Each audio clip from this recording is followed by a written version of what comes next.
na kifua kikuu. Akiwewe mtazamaji wa channel hii, kama unavyoona kwa video hii na picha hii, ninaye Dr. Kama atakavyojitambulisha majina yake kwa undani zaidi, kutoka katika ofisi ya mganga mkuu iliyoko ndani ya hapa Bukoba Municipal mkoani Kagera, ikiwa leo ni kumbukizi ya kifua kikuu duniani. Utayajua mengi sana msikilizaji, lakini pia nawe mtazamaji utayafahamu mengi sana siku ya leo kuhusiana na siku. Je, kifua kikuu ni nini? Lakini pia dalili za kifua kikuu ataweza kukumbushia kwa undani zaidi, lakini lengo na madhumuni ya kuadhimisha siku hii ni nini? Ambatana nasi kuanzia mwanzo hadi mwisho. Mimi ni Livinus Karoli. Kwa kwanza kujitambulisha majina yako Dr. Karibu, unaitwa nani? Lakini pia tuende moja kwa moja katika kile ambacho tumekiandaa siku ya leo. Asante sana ndugu mtangazaji. Mimi naitwa Martin Rwabilimbo, ni daktari wa afya ya binadamu. Ninafanya kazi hospitali ya rufaa ya mkoa, lakini vilevile nafanya shughuli za uratibu wa huduma za kifua kikuu kwenye mkoa wa Kagera. Okay. Awali ya yote tunamshukuru Mungu kwa kutupa fursa ya uhai na namna anavyoendelea kutupambania. Lakini kikubwa sana niseme tu tumepata fursa ya siku nyingine ambayo ni tarehe 24 Machi, ambapo dunia kwa ujumla, yani manake mkoa unaungana na taifa pamoja na mataifa katika kukumbuka siku ya kifua kikuu duniani. Okay. Siku hii ni siku ambayo ushahidi wa kisayansi ulitolewa rasmi ukibainisha, ukiwa bayana kwamba kifua kikuu kinasababishwa na ugonjwa wa vimelea vya Mycobacterium tuberculosis. Kwa hiyo ushahidi ule ndo siku rasmi tunakumbuka, ambapo tulitambua rasmi kwamba ugonjwa huu unasababishwa na kisababishi kipi. Na kwao, kutokana na hilo, jitihada za kisayansi ziliweza kuchukua hatua ya kujua matibabu gani yanaweza kudhibiti kimelea huyu. Sasa kwa tangu miaka 1882 ambapo ushahidi huu uliweza kutoka rasmi, mpaka leo tunashuhudia kwamba ugonjwa umeendelea kuleta athari, lakini pamekuwa na jitihada za pamoja za mataifa katika kuendelea kudhibiti ugonjwa huu na kuendelea kuufifisha, kwa sababu madhira yake au hasara zake zilikuwa ni kubwa na zimeendelea kuwepo kwa kubwa kwenye jamii. Ugonjwa huu, mtu aweza jiuliza, ugonjwa wa kifua kikuu ni nini? Ugonjwa wa kifua kikuu ni ugonjwa ambao unasababishwa na vimelea aina ya bakteria, tunaita Mycobacterium tuberculosis kitaalamu. Vimelea mara nyingi huenea kutoka kwa mtu mmoja kwenda kwa mtu mwingine kwa njia ya hewa, na yani ni kutoka kwa mgonjwa, mtu mmoja ambaye ana vimelea hivyo, yani ni mgonjwa ambaye hajaanza matibabu, kwenda kwa mtu mwingine ambaye yupo kwenye mazingira, kupitia njia za kukohoa, kupitia kupiga chafya na matendo kama hayo ambayo hupelekea hewa kutoka kwenye mapafu kwenda kwenye hewa, kwenda hewani au kwenda kwenye mazingira. Kwa hivyo vimelea wale huweza kuenea kutoka kwa mtu mmoja kwenda kwa mtu mwingine, endapo yule mtu wa awali mwenye kuishi na hawa vimelea hakuwekwa kwenye matibabu. Na kinachofuata, mara nyingi mgonjwa huyu huanza, yule aliyeambukizwa anaweza akakaa na wale vimelea, kinga yake ikaweza kudhibiti kwa muda, lakini kinga inapokuwa dhaifu kidogo, wale vimelea hunyanyuka na huleta athari. Na athari kubwa sana ni kwamba kwanza mtu huanza kupata zile dalili na dalili za ugonjwa huu ambazo mara nyingi tunatakiwa tuzibainishe mapema. Ni kwamba mgonjwa huanza dalili za kukohoa, hutokwa jasho, kikozi chaweza kufikia hatua ya kutokwa damu, au kikozi chenye makozi yenye harufu mbaya. Lakini tunasema kikozi chochote chenye muda wa wiki 2 au zaidi kinaanza kututia mashaka sana na kutaka tukifanyie uchunguzi. Lakini kwa minajili ya kwamba tunalenga kubainisha wagonjwa wote mapema, kikozi chochote hatutakiwi kukichukulia kwa mzaha. Tunatakiwa tukichunguze. Wagonjwa hawa hupata pia dalili za homa. Homa zinaweza zikawa homa za vipindi, hasa vipindi vya jioni, wakati mwingine usiku. Wagonjwa wanapoteza hamu ya kula, hupoteza uzito, lakini hutokwa jasho hasa wakati wa usiku. Hasa ugonjwa huu unampelekea mtu ulikuwa unavaa suruali ambayo unavalia tundu fulani, unashangaa tundu lile limepungua kutokana na kupoteza uzito. Ulikuwa ukilala unaona umelala kawaida, lakini inafikia sehemu unakuta unabubujikwa na jasho au unatokwa na jasho hasa wakati wa usiku. Hivi vyote vinakuwa vinatuashiria kwamba inawezekana kukawa na viashiria vya ugonjwa wa kifua kikuu. Sasa muda unavyoenda, mwili unadhoofika.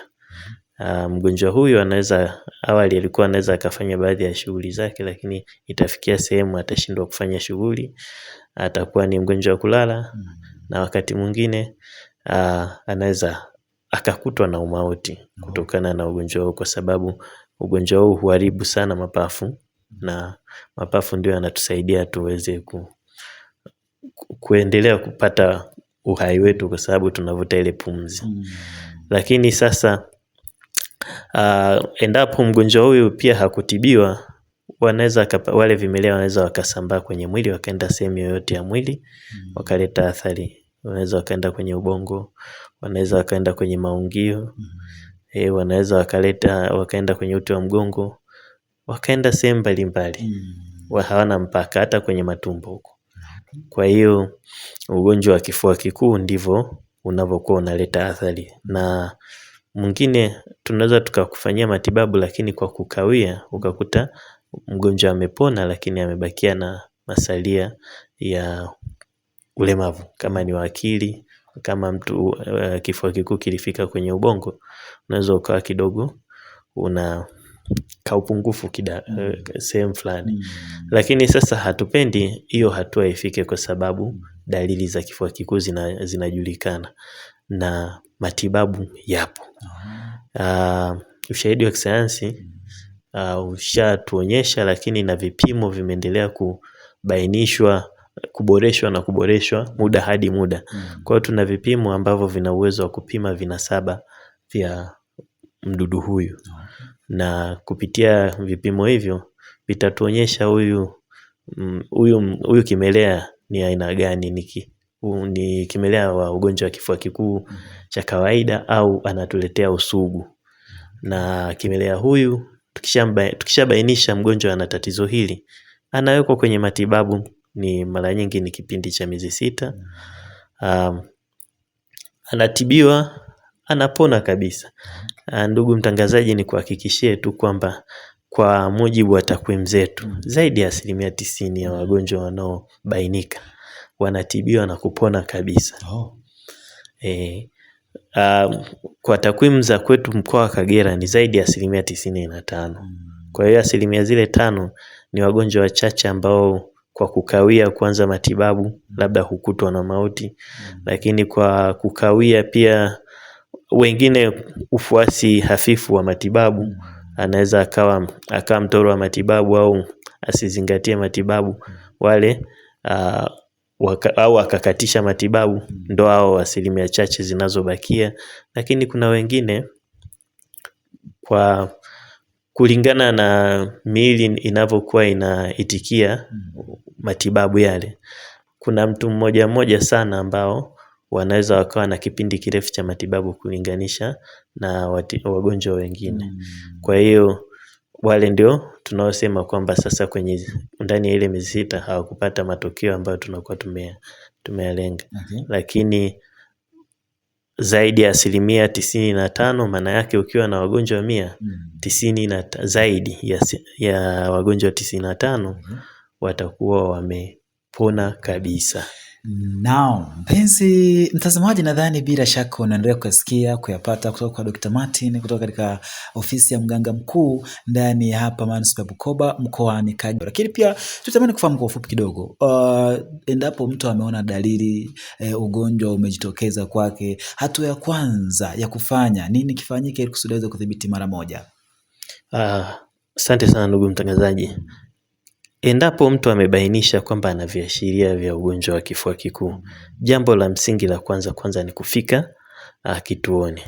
Vituo vyetu vyote serikali imejitahidi sana kupeleka huduma karibu na wananchi. Vituo vinajengwa kila siku na vinazidi kuboreshwa, vinawekewa nyenzo mbalimbali za vipimo na uchunguzi kuhakikisha kwamba huduma za watu zinaendelea kuwa njema. Sasa endapo mtu anakuwa na viashiria vyovyote baina ya vile nilivyovitaja, ni muhimu sana ajitokeze, afike pale kwenye kituo, afanyiwe uchunguzi. Sampuli zitachukuliwa, kuna madodoso atapewa kuona mabainisho ya awali ya viashiria, lakini pia ataweza kuchukuliwa sampuli za vipimo, atachunguzwa. Akibainika, ataanzishiwa matibabu mara moja. Na mara nyingine asipokutwa na ugonjwa wa kifua kikuu, yale matatizo mengine pia yatapata fursa ya kutibiwa. Kwa hiyo mgonjwa ataweza kurejesha afya yake mapema. Kwa hiyo sisi tumekuwa na jitihada mbalimbali katika kuhakikisha kwamba watu wanafikiwa. Tumekuwa tunatumia vituo hivyo ambavyo viko karibu na watu na vya ngazi zote. Ukienda kituo chochote cha huduma, wanatakiwa wawe na uwezo huo, na ndivyo ilivyo kwamba ukifika unafanyiwa hizo huduma. Lakini tofauti na hapo, tumeongeza jitihada, tumeweka wahudumu wa afya ngazi ya jamii.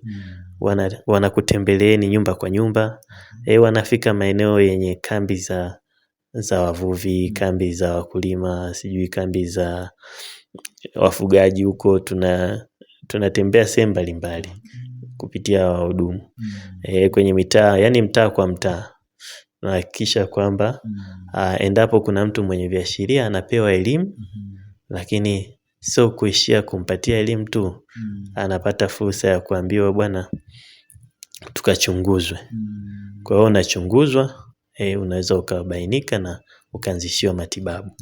Kwa hiyo hawa wahudumu pia wanatusaidia kufika kwa wataalamu wetu wa tiba mbadala, tiba asilia. Wanafika pia kwenye maduka ya dawa baridi na sehemu nyingine mbalimbali kama kiungo, katika kutusaidia kuchagiza hizi jitihada za kuweza kuwabaini. Ikumbuka kuwa ifikapo Machi 24 kila mwaka huwa ni siku ya kifua kikuu duniani, ambapo kauli mbiu ya mwaka huu inasema kwamba kwa jitihada za pamoja za viongozi, wadau na wananchi, inawezekana kutokomeza kifua kikuu nchini. Umemsikia Dr. Martin kutoka katika ofisi ya mganga mkuu Bukoba mkoani Kagera. Mimi ni Livinus Karoli. Endelea kusubscribe channel hii, kulike pamoja na kucomment.